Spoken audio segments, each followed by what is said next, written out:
Hey friends, if you're facing this error, so I will show you some simple methods to fix this error. Simple, drag your mouse to search box and type here services, and simple open services from here.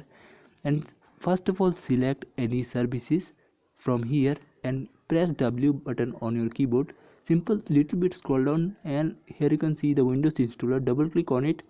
First of all, simple start, click on start option and wait few minutes. And after start this service, here you can see the runnings are showing. Simple close this window and close this window and check your problem is solved or not. If not solved, move on to the next method. Next method is drag your mouse to search box and type here cmd and simple click on run as administrator.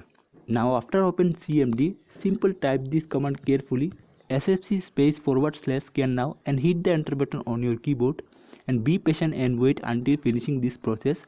After completing this process, simple close this window and reboot your system and check your problem is solved or not. I hope this video was helpful for you. Please do subscribe and like this video. So yeah guys.